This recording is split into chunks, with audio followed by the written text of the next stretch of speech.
Bismillahirrahmanirrahim. Assalamualaikum warahmatullahi wabarakatuh. Dosen pengampu mata kuliah Analisis Kebijakan Pendidikan Islam dan rekan-rekan sekalian, insya Allah pada kesempatan perkuliahan kali ini, saya akan mencoba untuk mempresentasikan makalah yang berjudul Analisis Kebijakan Pendidikan terkait penyebaran wabah COVID-19 yang dilatar belakangi oleh beberapa permasalahan. Pertama adalah kualitas pendidikan, di mana pandemi COVID-19 memberikan persoalan yang cukup rumit bagi segala lini kehidupan, terutama adalah dunia pendidikan, yang salah satunya mempengaruhi kepada proses belajar mengajar yang sejatinya biasa dilaksanakan secara tatap muka. Dengan adanya COVID-19, pembelajaran dilaksanakan secara daring ataupun online. Sehingga dampak dari pandemi COVID-19 ini mempengaruhi kualitas pendidikan yang sedang berjalan.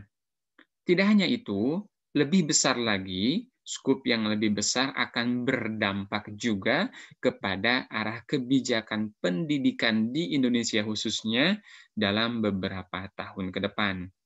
Lalu kemudian latar belakang permasalahan yang kedua adalah COVID-19 memberikan tantangan yang tidak kecil, terutama bagi pelaku pendidikan. Bagi guru, kondisi pandemi seperti sekarang ini cukup menyulitkan, terutama di awal penyebaran virus COVID-19, di mana guru mengalami kesulitan dalam mengelola pembelajaran jarak jauh.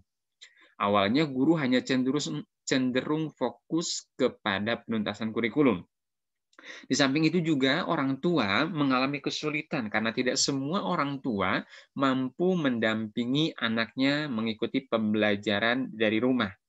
Di samping itu juga sosok sentral dari pembelajaran itu sendiri, yaitu peserta didik ataupun siswa, mengalami kesulitan konsentrasi. Banyak di antara para siswa yang mengeluhkan akan beratnya tugas yang diberikan oleh guru. Bagaimana tidak, banyak di antara guru yang hanya memberikan tugas tanpa adanya penjelasan. Lalu kemudian permasalahan yang ketiga adalah di mana Kementerian Pendidikan dan Kebudayaan sebagai lembaga, sebagai kementerian yang mengemban amanat dalam pengendalian pembangunan sumber daya dalam upaya meningkatkan mutu pendidikan, mempunyai tanggung jawab atas proses dan juga hasil pembelajaran, terutamanya di masa pandemi COVID-19.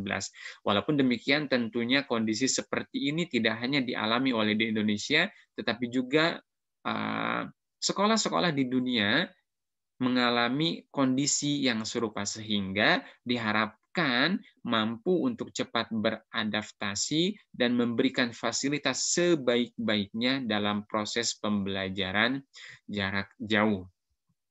Maka dalam hal ini, Kementerian Pendidikan dan Kebudayaan mengeluarkan berbagai macam kebijakan melalui surat edaran, melalui surat keputusan yang tentunya bertujuan untuk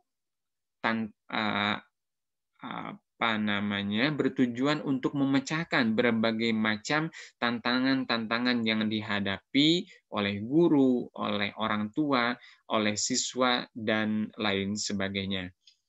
Maka berdasarkan latar belakang tersebut, saya akan mencoba untuk memaparkan lebih dalam terkait dengan 3 inti permasalahan yang berhubungan dengan kebijakan pendidikan di Indonesia pada masa COVID-19. Yang pertama adalah tantangan pendidikan di Indonesia, khususnya pada masa pandemi COVID-19. Yang kedua, prinsip kebijakan yang diambil oleh pemerintah Indonesia pada masa COVID-19, dan yang ketiga adalah analisis kebijakan pendidikan di Indonesia pada masa COVID-19. Kita awali dengan poin yang pertama adalah tantangan pendidikan di Indonesia pada masa COVID-19. Sebelum kita berbicara COVID-19, kita mengetahui bahwasanya sistem pendidikan di berbagai belahan dunia menghadapi berbagai macam bentuk tantangan. Di Indonesia sendiri, tantangan itu datang dari internal, lalu kemudian internal dalam cakupan nasional, lalu kemudian yang kedua adalah eksternal. Dalam hal ini arus globalisasi. Misalnya saja, tantangan yang dihadapi di Indonesia itu adanya terkait dengan pengadaan sarana prasarana yang merupakan unsur penunjang peningkatan kualitas pendidikan yang dalam hal ini pengadaan sarana prasarana masih menjadi PR besar bagi pemerintah. Menurut data yang dihimpun oleh Badan Pusat Statistik di tahun 2019 pada jenjang SD contohnya, ada sekitar atau bahkan ada lebih dari 70% ruang kelas dalam kondisi rusak, baik itu ringan, sedang, maupun rusak berat ataupun rusak total. Hal tersebut sepertinya perlu adanya upaya untuk melakukan tata pengelolaan anggaran pendidikan yang lebih bijak. Dan ternyata ketika tantangan-tantangan pendidikan yang begitu banyak di Indonesia belum selesai, muncullah tantangan baru. Apa itu? COVID-19. Tentunya tantangan ini sedikit banyak akan merubah arah kebijakan pendidikan di Indonesia, khususnya terkait dengan proses pembelajaran dan juga alokasi dana pendidikan. Lalu kemudian secara spesifik, apa saja tantangan pendidikan pada masa COVID-19? Yang pertama, jika dilihat dari paparan Kementerian Pendidikan terkait dengan penyesuaian kebijakan pendidikan yang dirilis pada 7 Agustus 2020, sedikitnya secara garis besar ada 3 ancaman. Yang pertama adalah ancaman putus sekolah, yang jika didetailkan, ancaman ini latar belakangi oleh anak yang putus sekolah yang harus bekerja dalam upaya membantu perekonomian keluarga yang terdampak oleh COVID-19. Yang kedua, adanya persepsi orang tua, di mana orang tua mempersepsikan bahwasannya sekolah tidak menunjukkan peranan dalam proses belajar mengajar, khususnya yang dilakukan di rumah. Lalu kemudian tantangan yang kedua adalah penurunan capaian belajar, yang diantaranya disebabkan oleh kesenjangan capaian belajar, di mana perbedaan akses dan kualitas pembelajaran jarak jauh mengakibatkan hal ini terjadi, terutama untuk kalangan anak-anak dari sosioekonomi di bawah.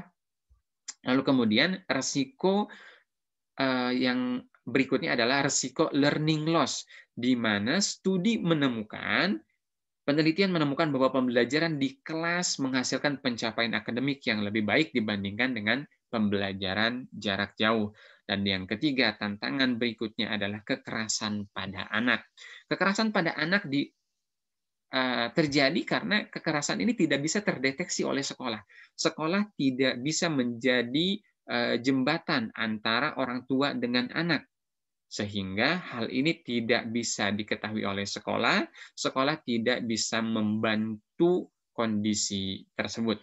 Lalu kemudian risiko eksternal, di mana ketika anak tidak lagi datang ke sekolah, terdapat peningkatan risiko yang luar biasa, mulai dari pernikahan dini, eksploitasi anak, bahkan kepada hal yang sangat tidak kita harapkan terjadi adalah kehamilan remaja.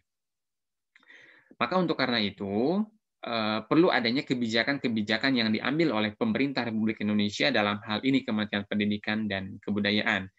Namun sebelum kita mengetahui kebijakan apa yang diambil, patut kita ketahui terlebih dahulu prinsip apa yang dipegang oleh Kementerian Pendidikan Kebudayaan dalam mengeluarkan kebijakan pendidikannya.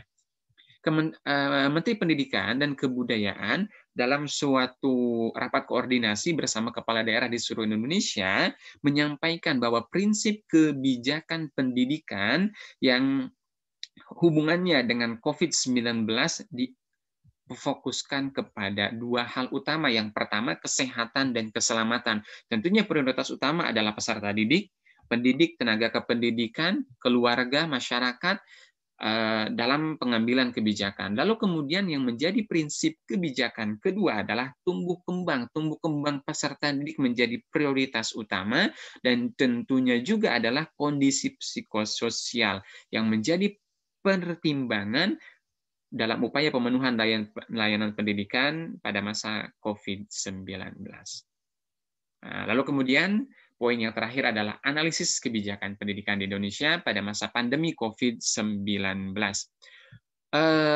Menurut Arawil Dayanto dalam bukunya Analisis Kebijakan Pendidikan, Kajian Teoritik, Eksploratif, dan Aplikatif, mengungkapkan bahwa analisis kebijakan tidak semata-mata melakukan analisis terhadap data dan juga informasi pendidikan, akan tetapi memperhatikan seluruh aspek yang berkaitan dengan proses pembuatan suatu kebijakan, mulai dari analisis permasalahan, lalu kemudian pengumpulan informasi, penentuan alternatif kebijakan, sampai kepada penyampaian alternatif tersebut bagi para pembuat keputusan tentang pendidikan. Selama masa pandemi COVID-19 yang terjadi di awal tahun 2020, walaupun ketika itu diabaikan oleh sebagian pihak, yang kemudian di medio Maret 2020 baru ada muncul kasus pertama di Indonesia. Setelah itu muncul surat edaran dari Badan Standar Nasional Pendidikan terkait dengan pelaksanaan UN. Ketika itu masih ada dua pilihan, boleh dilaksanakan dengan protokol kesehatan dan juga boleh dilaksanakan dengan ketentuan diundur. Mungkin ketika itu harapannya COVID ini bisa dikendalikan dengan segera. Tapi pada faktanya pelaksanaan UN itu ditiadakan. Disusul 3 hari setelahnya surat keputusan dari Kementerian Pendidikan dan Kebudayaan terkait dengan pembelajaran daring dan bekerja dari rumah (WFH). Lalu kemudian di bulan Maret surat edaran dari Dirjen Perguruan Tinggi menyampaikan terkait dengan perpanjangan studi 1 semester bagi para mahasiswa. Lalu kebijakan selanjutnya ada surat edaran dari Sekretaris Jenderal Kemendikbud terkait dengan pedoman pembelajaran dari rumah. Hal ini bisa kita analisis bahwasannya pembelajaran daring dimulai di bulan Maret, tapi kemudian pedoman pembelajarannya baru dimunculkan di bulan Mei. Ini menjadi sebuah tanda tanya besar tentunya, dan tidak mengherankan ketika di awal pelaksanaan pembelajaran daring, pembelajaran dari rumah, banyak guru, banyak siswa yang mengalami kebingungan. Lalu kemudian selanjutnya ada SKB 4 Menteri yang dikeluarkan pada tanggal 14 Juni tahun 2020 yang berkaitan dengan penyelenggaraan pembelajaran tahun ajaran baru, tahun akademik baru 2020-2021. Lalu kemudian setelahnya ada juga SK Menteri Pendidikan dan Kebudayaan pada tanggal 7 Agustus terkait dengan pedoman pelaksanaan kurikulum pada satuan pendidikan dalam kondisi khusus atau yang biasa disebut dengan kurikulum darurat. Dan yang terakhir adalah kebijakan yang ditelurkan melalui SKB 4 Menteri tanggal 20 November, di mana pemerintah daerah diberikan kewenangan penuh menentukan izin terkait dengan pembelajaran tatap muka. Dari sini kita bisa melihat runutan surat keputusan, surat edaran yang dikeluarkan pemerintah sebagai landasan, sebagai pedoman para pelaksana pendidikan di tingkat lebih bawah ataupun di tingkat daerah. Lalu secara detail yang dikeluarkan dari surat edaran tersebut di atas, yang dikeluarkan dari surat keputusan di atas, muncullah kebijakan-kebijakan yang mendukung penanganan COVID-19, khususnya yang berhubungan dengan pendidikan. Yang pertama adalah realokasi dana pendidikan. Realokasi dana pendidikan yang salah satunya adalah untuk membantu gugus tugas dalam melawan COVID-19 mencapai sekitar 405 miliar dengan sasaran penggunaannya diantaranya untuk penguatan kapasitas 13 rumah sakit pendidikan, lalu kemudian 13 fakultas kedokteran untuk menjadi test center COVID-19 dan lain sebagainya. Lalu kemudian kebijakan pendidikan yang kedua adalah relaksasi dana bantuan operasional sekolah BOS yang dapat digunakan untuk membeli kuota, membeli laptop dan juga alat-alat kesehatan, dan bahkan juga sekolah diberikan kebebasan untuk menggaji guru honorer dalam upaya meningkatkan pendapatan mereka. Kebijakan yang ketiga adalah pemberian dana BOS afirmasi dan kinerja kepada sekolah swasta. Hal ini didasari banyaknya sekolah swasta yang mengalami kesulitan finansial karena banyak dari orang tua peserta didik yang tidak mau atau bahkan tidak mampu membayar SPP, di mana dana BOS afirmasi dan kinerja ini alokasi dananya kurang lebih sekitar 3,2 triliun dengan sasaran 56.000 sekian sekolah di 32.000 sekian desa maupun kelurahan. Lalu kebijakan keempat yang menyasar perguruan tinggi adalah bantuan uang kuliah tunai yang dana disiapkan sekitar 1 triliun untuk 400.000 bantuan UKT mahasiswa, di mana bantuan ini dikhususkan bagi mahasiswa yang orang tuanya mengalami kendala finansial. Lalu kemudian di sisi substansi pendidikan, Kemendikbud mengeluarkan kebijakan terkait dengan konten-konten edukasi di TVRI sebagai jawaban dari keluhan masyarakat terkait dengan tidak bisa melakukan pembelajaran jarak jauh, baik itu karena akses internet maupun lain sebagainya, di mana konten tersebut difokuskan kepada penguatan literasi, numerasi, serta penumbuhan karakter peserta didik. Dan dalam hal ini, Kemendikbud menyiapkan atau membuatkan modul pembelajaran yang disiapkan untuk orang tua agar dapat terjun ke dalam pembelajaran, membantu putra-putrinya di rumah dengan penekanan kepada project-based learning atau activity-based learning, dengan harapan pendekatan ini dapat memandu anak agar tidak memahami konsep saja, tetapi dapat memahaminya lebih mendalam. Dan yang terakhir, kebijakan yang diluncurkan oleh Kementerian Pendidikan dan Kebudayaan adalah kurikulum darurat, di mana kurikulum darurat ini di samping untuk menjawab keluhan orang tua karena anaknya mengalami stres yang akut ketika belajar di rumah, juga standar kurikulum darurat ini merubah secara drastis pencapaian siswa, sehingga siswa tidak perlu menuntaskan seluruh pencapaian. Namun yang perlu digarisbawahi di sini, terutama untuk pihak sekolah, Kementerian Pendidikan dan Kebudayaan memberikan 3 opsi, 3 pilihan terkait penggunaan kurikulum pada masa pandemi. Pertama, sekolah diberikan kewenangan untuk tetap menggunakan kurikulum nasional tanpa ada penyederhanaan sama sekali. Lalu kemudian yang kedua, menggunakan kurikulum darurat yang disiapkan oleh Kemendikbud. Dan yang ketiga, sekolah bisa melakukan penyederhanaan kurikulum secara mandiri. Dalam hal ini banyak sekali sekolah yang sudah dikatakan dengan sekolah penggerak, lalu kemudian juga guru penggerak yang tanpa menunggu kebijakan, mereka berinisiatif untuk melakukan hal-hal tersebut secara mandiri. Namun demikian, kebijakan yang sudah dirilis oleh pemerintah, kita akui masih belum menyentuh seluruh elemen anak bangsa. Seperti halnya realokasi dana pendidikan untuk pemenuhan paket data kuota. Di awal-awal semua peserta didik diharapkan dapat menerima bantuan mulai dari tingkat PAUD sampai kepada tingkat yang lebih tinggi. Memang di satu sisi permasalahan itu dapat menyelesaikan satu permasalahan, tapi itu masih permasalahan kecil, yaitu mahalnya paket data bagi sebagian kalangan. Namun juga ada masalah lain yang sebetulnya harus diselesaikan. Ketika pembelajaran jarak jauh, keberadaan gawai, keberadaan laptop, dan akses internet merupakan hal yang sangat fundamental. Sebelum kita berbicara lebih jauh ke situ, data survei KPAI untuk 6.729 sekolah yang diambil survei terkait dengan infrastruktur pendukung budaya bersih saja, itu masih sangat-sangat minim. Satu contoh terkait dengan keberadaan wastafel di sekolah.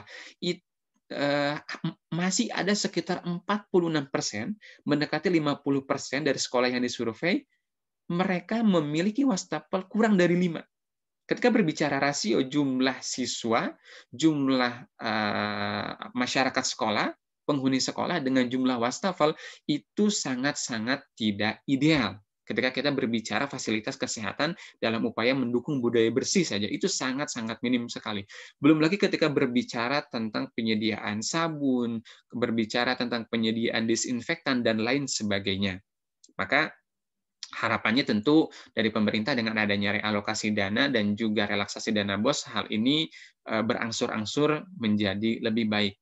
Atau bahkan ketika berbicara tadi kuota, ketika kuota itu diberikan bagi anak yang tidak memiliki HP, maka tentu kuota itu tidak memberikan manfaat sama sekali. Maka sebetulnya yang perlu diperhatikan lebih jauh lagi oleh pemerintah dalam upaya memberikan pemerataan kualitas pendidikan, masalah yang lebih besar ketika pembelajaran jarak jauh bagi kebanyakan peserta didik di Indonesia adalah ketiadaan gawai ada laptop. Dan golongan ini mereka tetap membutuhkan yang namanya pembelajaran tatap muka alias luring atau offline. Dan sampai saat ini kebijakan-kebijakan tersebut masih dalam kebijakan tersebut masih belum menyentuh golongan mereka yang berada dalam sosioekonomi di bawah. Sampai saatnya kini tiba saatnya kita di kesimpulan. Poin yang pertama yang perlu kita garis bawahi terkait dengan analisis kebijakan pendidikan di Indonesia pada masa pandemi COVID-19, adanya tantangan yang secara khusus harus kita perhatikan terkait dengan ancaman putus sekolah, penurunan capaian belajar, kekerasan pada anak, dan juga risiko eksternal, di mana itu semuanya berpotensi menimbulkan dampak negatif yang berkepanjangan bagi pendidikan, bagi kualitas SDM di Indonesia. Lalu kemudian poin yang kedua, kesimpulannya adalah prinsip kebijakan yang diambil oleh pemerintah Indonesia dalam upaya penanganan COVID-19 adalah kesehatan dan keselamatan baik peserta didik sampai kepada cakupan yang lebih besar yaitu masyarakat. Lalu kemudian yang kedua terkait dengan tumbuh kembang peserta didik serta kondisi psikososial. Lalu kemudian yang ketiga, kebijakan-kebijakan yang sudah dikeluarkan oleh Kementerian Pendidikan dalam mengatasi krisis pendidikan, mulai dari realokasi dana pendidikan, relaksasi dana BOS, pemberian dana BOS afirmasi dan kinerja, kepala sekolah swasta, lalu kemudian bantuan UKT, membuat konten edukasi di TVRI dengan menyiapkan modulnya sekaligus untuk orang tua murid, dan juga peluncuran kurikulum darurat. Demikian yang bisa disampaikan, kurang lebihnya mohon maaf. Terima kasih. Wassalamualaikum warahmatullahi wabarakatuh.